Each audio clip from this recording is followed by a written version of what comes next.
verlos nuevamente, ya se llenó. Hace rato dábamos la bienvenida y éramos unos poquitos, pero nos alegra tenerlos. Yo sé que, como les decía, el cambio de horario a veces pues sí, afecta. Nos falta una hora más para dormir o para hacer cosas, pero estamos aquí y eso es lo mejor y eso nos alegra mucho. Quiero decir bienvenidos a los que nos están visitando por primera vez, si hay alguno, y si no, pues igual bienvenidos a los que por segunda o tercera o de tiempo, pues sean bienvenidos. Nosotros somos, y también bienvenidos a los de Facebook, porque sé que en la semana también se ve el video. Nos alegra tenerlos y pues siempre digo, no somos una iglesia perfecta, tenemos fallas, errores, luchas, pero estamos tratando de ser más como Cristo. Entonces creo que para eso venimos también los domingos, queremos compartir y queremos también escuchar su palabra, lo que Dios nos quiere hablar en esta mañana. Así que olvídese un momento de los problemas, del celular, de las cosas y escuchemos lo que Dios tiene para nosotros, que no es coincidencia ni nada planeado que estén aquí. Yo pienso que los caminos de Dios ya están hechos y Dios quiso que estuvieran acá. Entonces les dejo la palabra para que...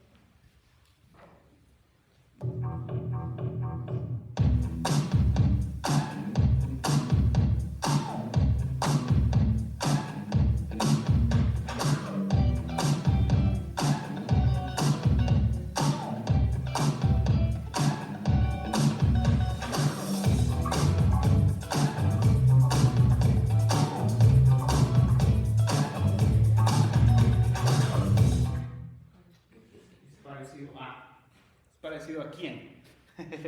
¿Parecido a qué? Estamos tratando de hablar del reino de Dios y como usted se acuerda la semana pasada, espero que sí se acuerde la semana pasada, estuvimos hablando acerca de las parábolas, empezamos a hablar acerca de las parábolas y hablamos acerca de la parábola del sembrador y las semillas, ¿se acuerdan? Y eso es bastante interesante, bastante profundo para todas nuestras vidas. Y hoy estaremos hablando acerca de otra parábola que es la antesala. Es interesante porque es una pequeña historia que está delante de una parábola muy conocida, pero esa pequeña historia también es una parábola y tiene mucha riqueza y es la invitación a una cena. Y quiero pedirles que usted y yo podamos disponer nuestro corazón para aprender esto y discutir un poco de ello en esta mañana. Invitados a una cena. ¿Alguna vez has estado invitado a una cena formal?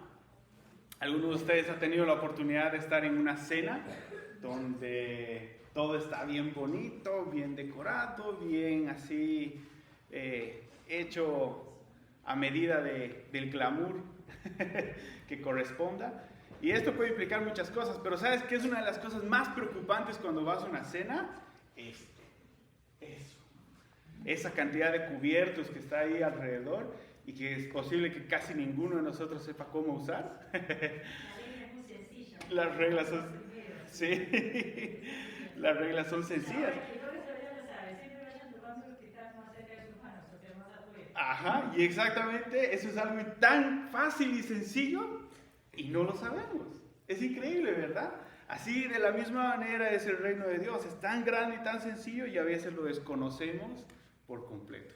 Es bien interesante y no sé si han tenido la oportunidad de pasar o tener alguna vez una cena así. Yo me acuerdo que la primera vez, cuando estaba más jovencito, fui invitado a una cena formal y yo la verdad es que cuando me senté en el lugar y empecé a ver los cubiertos me empecé a poner nervioso porque no sabía para qué. Y ¿saben qué me acordaba?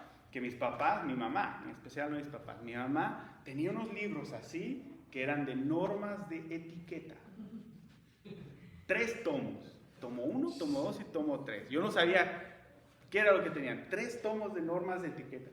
Y me acuerdo que siempre nos decía, vélos, revísalos. Un día vas a tener que afrontar una situación así y no vas a saber cómo comportarte. Y yo era... Cuando estaba en esa cena, mi mente pasaba y decía, era que escucha a mi madre, era que lea los tomos. Pero ya no sabía, así que nada más yo esperaba que todos empiecen. ¿Han visto la película de Shrek? Cuando están todos en la mesa y el burro está así y Shrek empieza a tomarse la sopa donde era para lavarse los dedos. Y hasta el burro está así como, ¿qué te pasa? Así, yo esperaba a que todos empiecen a ejecutar algo y veía qué tenedor, qué cuchillo, qué estaban agarrando y procedía a hacerlo.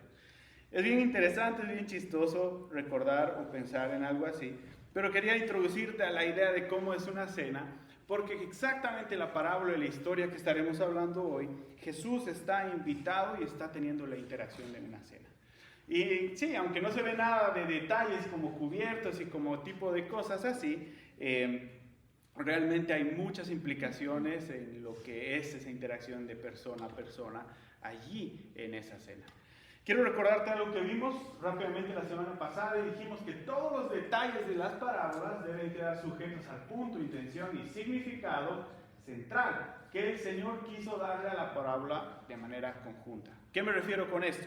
Que cada una de las historias que Jesús contó y que tú y yo encontramos en la Escritura como una parábola, Jesús la dijo en un contexto específico. No la dijo al azar. No fue que, como te dije la semana pasada, que se despertó y dijo, ay, a ver, ¿qué hablamos hoy día? A ver, ¿qué usamos hoy? Bueno, vamos a decir esto.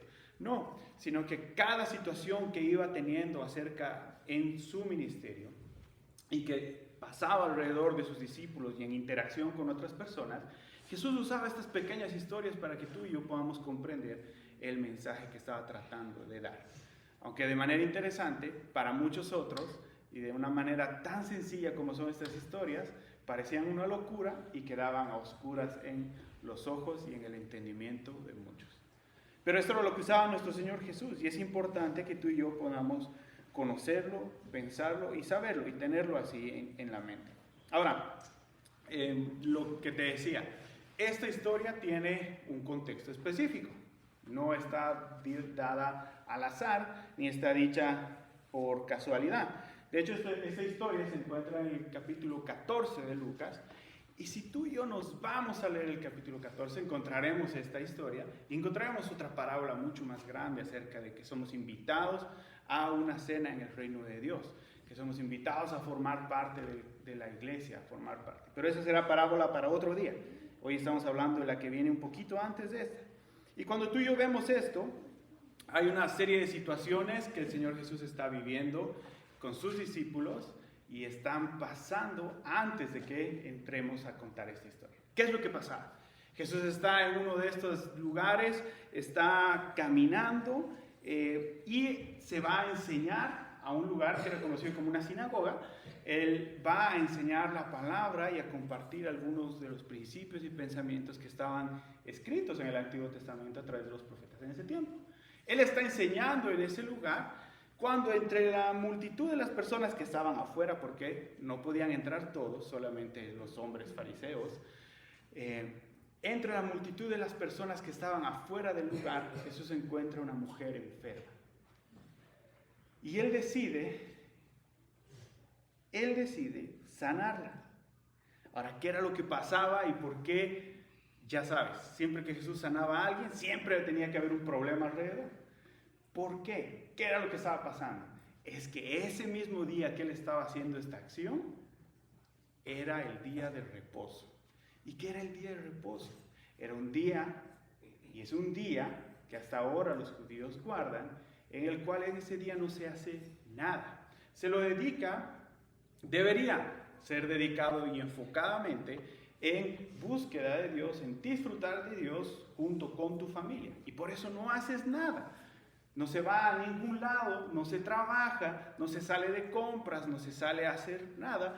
Dejas comida preparada incluso el día anterior para comer durante ese día.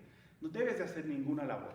Y se toma esto en semejanza al día en el que está narrado en la Escritura, en Génesis, en la creación, donde Dios descansó de hacer la creación. Ahora, este día era muy sagrado, así como, no sé qué día es sagrado para ustedes. ¿Qué día ustedes no intercambiaría por nada de su descanso? Pueden haber muchos. Pero así, imagine ese día, de la misma manera es para el pueblo judío. Ese día es intercambiable.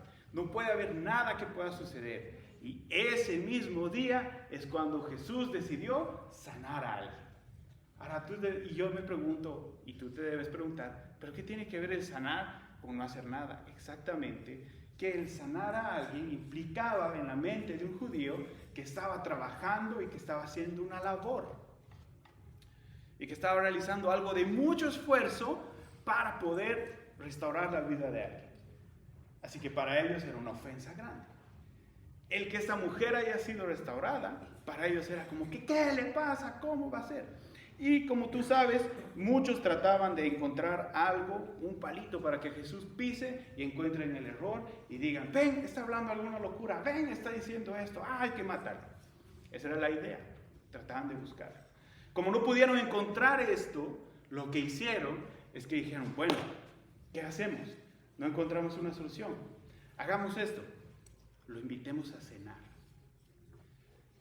Uno de los principales judíos allí, de estos fariseos celosos de la ley, de guardar todo lo que decía pie y letra, dice, bueno, yo voy a organizar una cena, aprovecho de que soy gobernante en este lugar y preparo todo para que él también venga. Listo. Lo hicieron y ahí es donde empieza toda nuestra historia a compartir el día de hoy. Si tú quieres seguir la historia en tu celular o en tu Biblia, puedes ir a Lucas capítulo 1 y si no, como siempre te ayudo, estará aquí en la pantalla y lo iremos viendo en dos partes, en dos porciones. La primera está en Lucas capítulo 1 del 1 al 6. Y está aquí, te lo puedo leer y dice así. Cierto día de descanso o día de reposo, Jesús fue a cenar en la casa de un líder de los fariseos y la gente lo observaba de cerca. Recuerda lo que te mencioné. Ellos estaban buscando algo en lo que él falle para que puedan juzgar. Había allí un hombre que tenía hinchados los brazos y las piernas. Jesús preguntó a los fariseos y a los expertos de la ley religiosa, ¿permite o no la ley sanar a la gente en el día de descanso? Como ellos se negaron a contestar, Jesús tocó al hombre enfermo, lo sanó y lo despidió. Después se dirigió a ellos y dijo, ¿quién de ustedes no trabaja el día de descanso? Si tu hijo o tu buey cae en un pozo, ¿acaso no corres para sacarlo? Una vez más, ellos no pudieron responder. Es bien interesante porque la primera interacción que hace Jesús es que encuentra otra vez en el día de descanso, una semana después de que había hecho exactamente lo mismo, encuentra a otro enfermo allí y nuevamente lo sana. Y si tú lees los detalles de ambas historias, Jesús les hace la misma pregunta que les hizo allí donde sanó a la mujer. Y les dice, ¿y qué pasa? Si tú encuentras a tu hijo o a tu buey que cae en un pozo, ¿acaso no correrías a sacarlo? Y ellos no pudieron responder. Y utiliza nuevamente la misma pregunta para reafirmar el punto que había mostrado en una situación anterior. ¿A qué estaba yendo? ¿Qué era lo que Jesús estaba tratando de decir? La verdad es que está mostrando una relación entre la mente y el corazón. Estas personas seguían un reglamento muy fijo. Querían cumplir todo con una rigurosidad, pero esa rigurosidad hacía más o menos lo que hablábamos la semana pasada del corazón duro. Hacía que el corazón sea como una piedra, algo sin sensibilidad. Si tú te pondrías a pensar, y yo me podría pensar, si hay la oportunidad de sanar a alguien que está pasando por dificultad, por dolor, por cualquier otra situación, ¿tú y yo lo haríamos o no? Claro que sí. Es muy seguro que sí. Yo sé que en el corazón, en el regular de la gente diríamos, sí, lo haríamos, ayudaríamos. Pero lo que pasaba es que había un filtro para ellos en la mente y en el corazón, que era esta religiosidad, estos reglamentos que querían cumplir a pie de la letra. Y esto lo que, en vez de darles y potenciar las virtudes que podían tener como seres humanos y el amor que puedan tener, lo que hacían era aplacar todo su entendimiento y su forma de obrar. Y los dejaba ciegos, no les permitía ver, no tenían un claro juicio, una claridad mental. Y esta forma tan radical de práctica que ellos vivían, lo que hacía, en vez de potenciarlos y ayudarles a vivir una vida práctica muy buena, los convertía en ciegos. Y los hacía que su práctica nublase cualquier otro entendimiento alrededor de las personas. Ahora, con esto no te estoy diciendo ahora sí, cuando te toque ayudar a alguien, quiebra la ley y haz lo que sea. No, no te estoy diciendo eso. Te estoy diciendo que empieces a buscar a Dios, al igual que yo tengo que hacerlo cada día, para tener un claro juicio, una razón clara en nuestra mente para cuándo debemos obrar en favor de alguien. Y que los principios y que los argumentos y las percepciones o los prejuicios o los estereotipos que tú y yo podemos tener en nuestra mente y en nuestro corazón no sean una venda delante de nuestros ojos para no ayudar a aquel que lo necesita. Y esto era lo que estaba pasando con estas personas. Y mientras ellos buscaban, ¿sabes por qué no respondían? Porque si alguno de ellos le daba la razón a Jesús, él iba a caer en el saco del juicio que querían hacerle a Jesús. Y por eso todos callaban. Y él estaba en medio, y el Señor Jesús estaba en medio de estas personas que estaban buscando hacerle caer, pero al mismo tiempo él estaba usando las situaciones que ellos generaban para ayudarles a entender y reconocer lo que estaban viviendo. Ahora, la segunda parte de esta historia está en Lucas del 7 al 14, y no la coloco en pantallas porque es larguísima, así que te la voy a contar. Porque si la colocamos allí nos vamos a pasar como unos 7 minutos leyéndola y prefiero contártela, aunque no son tantos versículos, tienen muchos detalles. Entonces, ¿qué es lo que pasa después en esta parte de la historia? El Señor Jesús está allí y no solamente queda después de haber sanado a esta persona con esta enfermedad y haberles mencionado este detalle, sino que agarra y él empieza a observar a todos los que estaban allí. Y nota algo particular. Estos invitados estaban tratando de hacerse con los lugares de honor. Yo sé que para tal vez nuestro tiempo actual, sentarse en una mesa no tiene mucha implicancia de honor en el lugar en el que te sientes. Pero en la antigüedad, y en especial para el pueblo judío, habían 3 lugares de honor. Había una forma de repartir la mesa.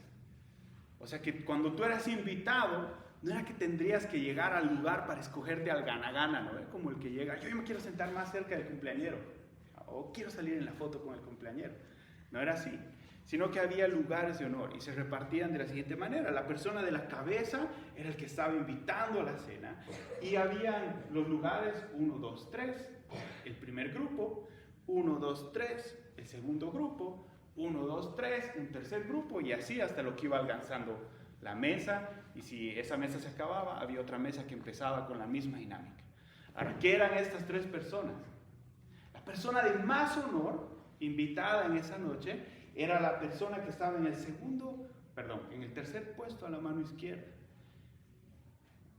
La persona con segundo mayor honor era la que estaba a la derecha de esa persona, y la con tercer mayor honor era la que estaba a la izquierda de esa persona. Así que habían 3 personas sentadas a la izquierda de la persona que estaba invitando a la cena. Y estas 3 personas estaban sentadas. El de mayor honor al medio, el de un poquito menos al costado y el del otro costado un poquito menos que los otros 2. Haga de cuenta, esa era la figura. Y así se repetía en cada uno de los grupitos alrededor de la mesa. Y esto era una tradición. Entonces tú no podías llegar a sentarte en cualquier lugar. Y lo que Jesús estaba viendo en esta noche, en esta cena, es que ellos llegaron y se olvidaron de todo protocolo y todos estaban buscando estar sentados al lado de la cabeza, mostrando que para ellos tenían un mayor honor que los demás, que eran más importantes. Yo sé que esa palabra la conocemos de sobra, pero era el orgullo. Y ellos estaban allí dándole a esto. Y entonces Jesús aparece en escena nuevamente y les dice, les doy un consejo. Cuando te inviten a una boda o cuando te inviten a un lugar, no busques el lugar de honor. Porque puede ser que tú llegues a este lugar de honor y te sientes allí. Y cuando llegue una persona que tenga más honor que tú, que tenga más honra que tú, que sea básicamente más importante según lo que sea que se está valorando allí, más importante que tú, el anfitrión va a venir y te va a decir, hey, puedes levantarte, puedes irte a aquel lugar, y se sentará allí la persona de honor. ¿Qué pasará contigo? Serás avergonzado. Y Jesús les da este consejo y luego les dice, al final, mejor busca ocupar el lugar más humilde en la mesa. Y si tú eres la persona realmente de mayor honor, vendrá el anfitrión y te dirá, hey, tú no tienes que estar aquí, ven al lugar de honor de esta mesa. Y bien interesante. Y Jesús les da este consejo y les dice, el que se exalta a sí mismo va a ser humillado, pero el que se humilla a sí mismo va a ser exaltado. Y luego Jesús se dirigió a los anfitriones y les dice esto: cuando ofrezcas un almuerzo o des un banquete, le dijo, no invites a tus amigos, tampoco invites a tus hermanos, a tus parientes o a los vecinos ricos, pues de seguro ellos también te invitarán a ti, y esa sería tu única recompensa. Al contrario, invita al pobre, al lisiado, al cojo, al ciego, y luego en la resurrección de los justos Dios te recompensará por invitar a los que no podían devolverte aquel favor. Qué polémico a veces era estar sentado cerca de Jesús, ¿verdad? Qué complicado para ellos, porque estaba refutando todo lo que había. Y ahora, ¿qué tú y yo podemos extraer y notar de estas dos cosas? Jesús estaba atacando dos puntos principalmente en la vida de cualquier persona. Uno, el orgullo. Y está hablándonos y ayudándonos a entender acerca de la humildad. Y lo segundo es que aunque tal vez no lo percibimos así en el momento en el que lo leemos, Jesús nos está hablando acerca de la hospitalidad. Hospitalidad. Y le está diciendo a los invitados, no busquen con orgullo ocupar el lugar de honor, sino sean humildes. Vayan con tranquilidad. Y si ustedes son la persona de más honra allí, serán exaltados, ciertamente.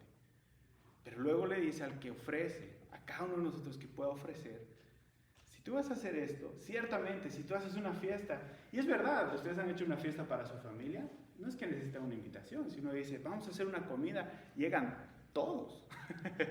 Hasta los que no viste hace como unos años, llegan cuando hay comida. ¿Y qué pasa allí? Tú sabes que tu familia, ellos también, va a hacer algo recíproco. No hay una necesidad tan profunda allí. Pero si tú invitas a alguien que no pertenece allí, si tú invitas más bien pensando que ese tiempo, en ese momento, en ese lugar, tú puedes dar la oportunidad a alguien que tenga un refrigerio, que tenga esperanza, que obtenga más bien un cambio en lo que ha estado viviendo durante ese tiempo, eso es diferente. Y lo que Jesús está haciendo es que nos está indicando estas tres cosas a través de esta parábola.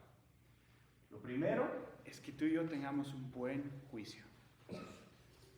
Con toda esta historia Jesús nos está llamando a que tú y yo tengamos un buen juicio de las cosas. Si tú y yo extraemos, la primera enseñanza sería esta, a través de esta parábola. Ten un buen juicio. Las prácticas, las costumbres, los estereotipos, cualquier cosa que esté en nuestra mente, nos va a generar algo, un filtro que tú y yo vamos a pasar delante de todas las personas. Cada uno los tiene diferentes. Tú y yo los tenemos en base a nuestra cultura, en base a las experiencias. ¿Quieres que te muestre cómo es un filtro que tú y yo tenemos como hispanos? ¿Alguno de ustedes deja desbloqueado su auto cuando parquea en algún lugar? No. ¿Por qué? Porque sabemos que alguien va a robar. ¿Dónde lo aprendimos? Tal vez no lo aprendimos aquí. Lo aprendimos allá, en nuestros países. Tú dejabas algo abierto y si no te llevaban el auto, con suerte te sacaban la radio y te sacaban varias cosas. ¿Verdad? ¿Dónde tú aprendiste eso? En nuestros países. Tenemos un filtro por causa de ¿qué? De la experiencia. Pero te pregunto, ¿sigues viviendo en la misma situación que vivías antes? Tal vez vivías en un barrio peligroso o en el lugar donde vivieses. No. Tal vez aquí hay mucha más seguridad, posiblemente. No te digo que sea que sí, que no. Pero ya tienes la experiencia y ese filtro va a aplicarse para todas las situaciones a lo largo de tu vida. Así sepas que estés en el lugar más seguro, tu dedo va a ir al seguro del auto y clic, que se bloquee, ¿verdad? Esa es la misma imagen. Tú y yo tenemos filtros a través de las experiencias. Tú y yo tenemos percepciones, tenemos métodos de juicio, tenemos muchas cosas adelante de nosotros. Lo que nos está tratando de decir Jesús en esto es que si tú y yo obramos con un buen juicio aquí y pasamos muchas veces más allá de esas barreras que nos hemos creado nosotros mismos, es posible que tú y yo podamos ser el milagro para otra persona.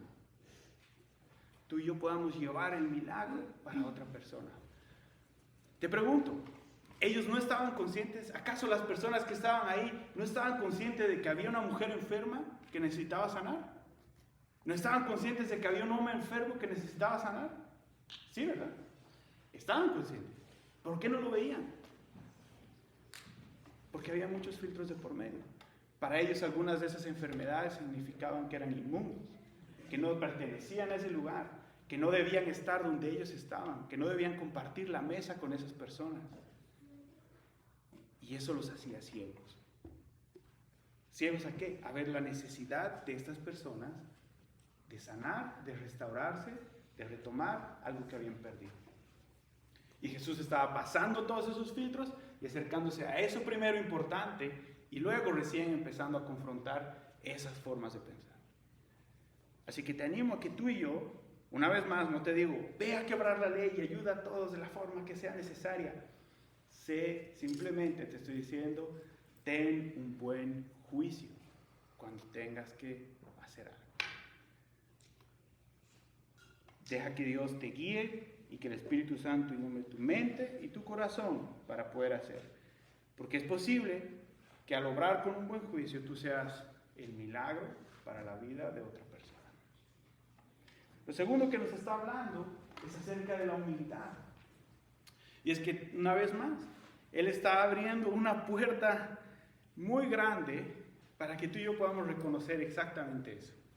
¿Sabes? A veces la percepción que tenemos es que el que tiene más honor, y a veces el que tiene más honor en la percepción meramente humana es el que tiene mayor dinero y mayor recurso, o mayor estudio, o mayor algo.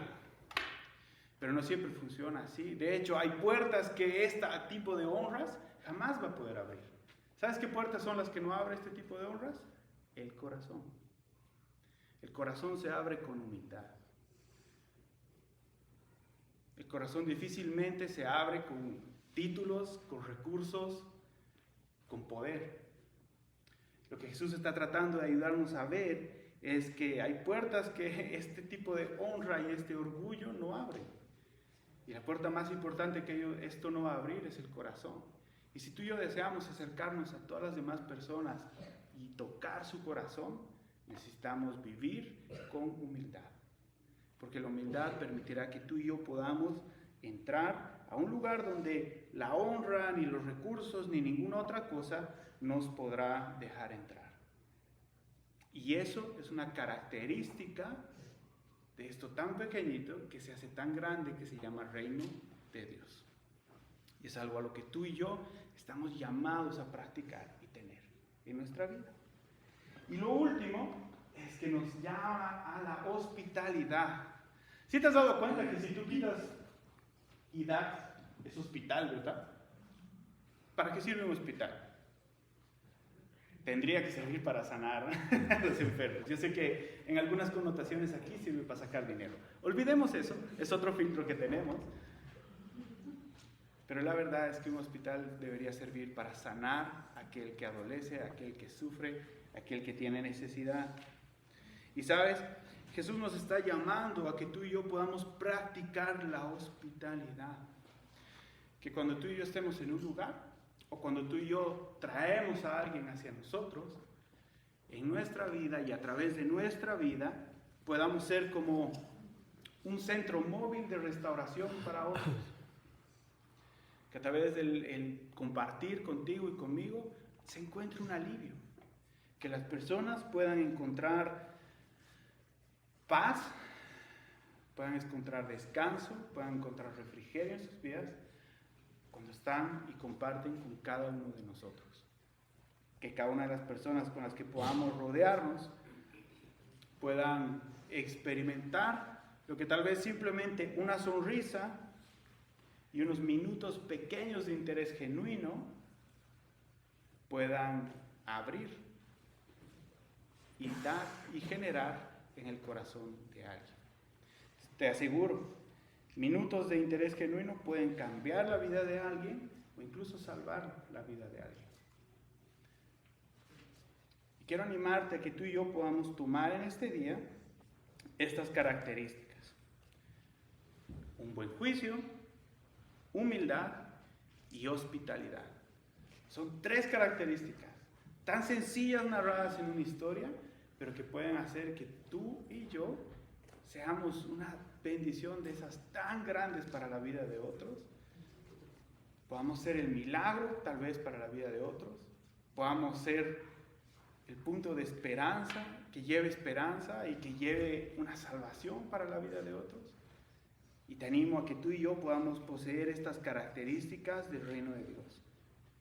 Nuestro Señor Jesús se acercaba hacia nosotros con un buen juicio, con humildad y con hospitalidad. Y cada vez que tú y yo nos acercamos a Dios en oración, es lo primero que recibimos. Fácil sería a Dios decir: yo soy el omnipotente, acércate de una forma diferente. Pero no. Él nos dice, ¿qué nos dice la Escritura?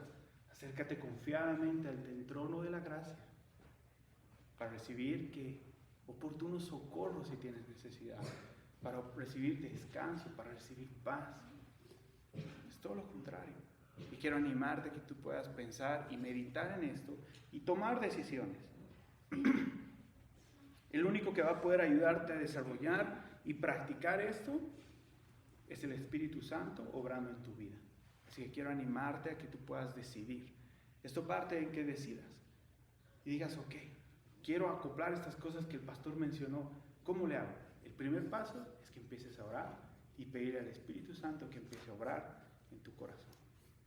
Y a través de eso, Él te guiará y Dios hará una obra contigo. Quiero pedirte que cierres los ojitos allí donde estás y podamos pedirle esto a Dios.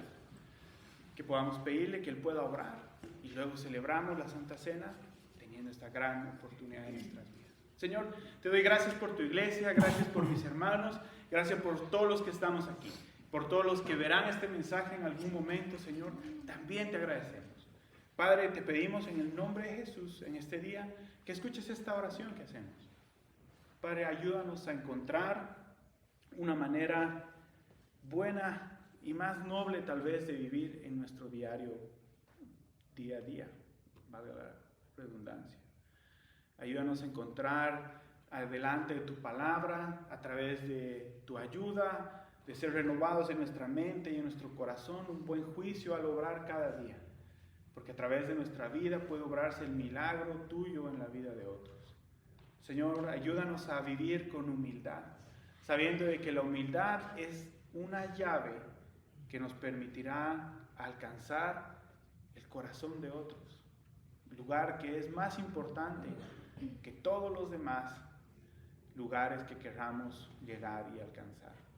Padre, te pido también que nos ayudes a saber de que la práctica de la hospitalidad es algo importante y que el poder abrir no solo nuestro corazón, sino también nuestro hogar,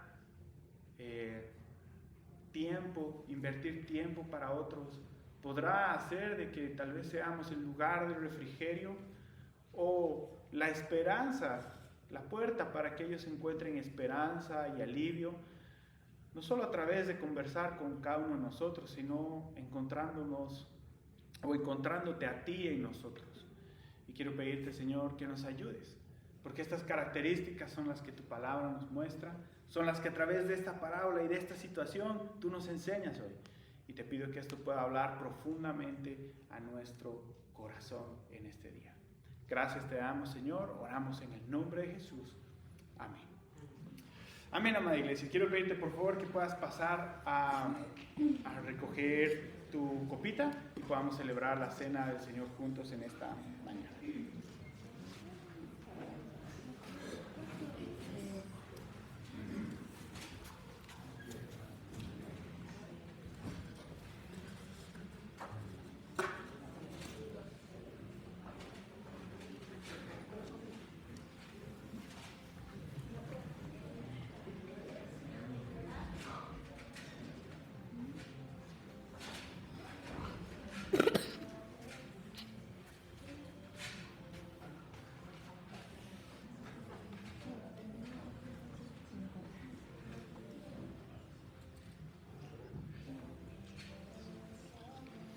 Si hay alguno de ustedes que por primera vez recibe esto, tengo que advertirle, abra primero la partecita de abajo donde está el pan, para que no se derrame el juguito.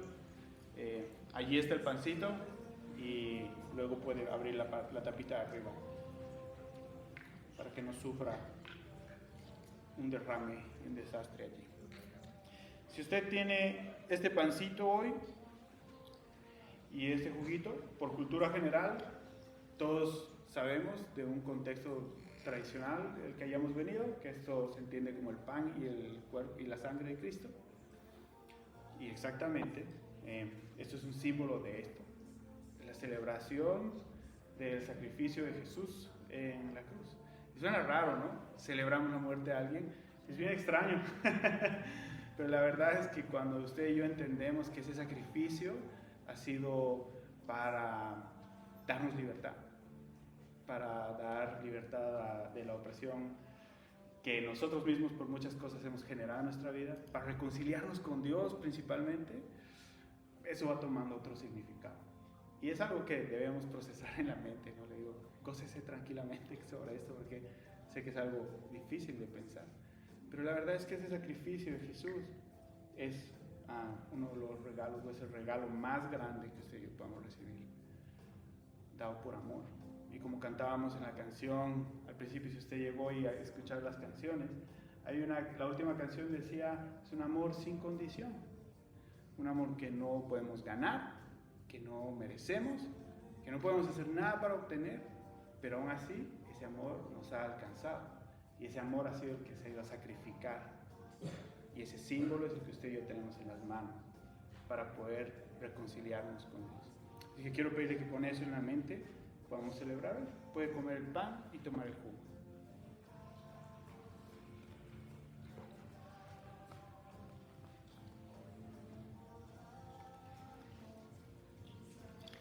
Gracias, Señor, porque, como dice la canción, recordamos el sacrificio que tú has hecho, esa entrega por amor, ese amor incondicional que tenemos para poder disfrutar, pero no de la manera en la que convencionalmente hemos entendido el amor, sino es un amor mucho más profundo. Y te pido que cada día, mientras vamos en nuestro caminar por esta vida, tú nos ayudes a reconocerlo, a entenderlo, a aceptarlo y buscarlo. Y te pido que nos ayudes, Señor, a acercarnos más a ti. Gracias te damos en este día.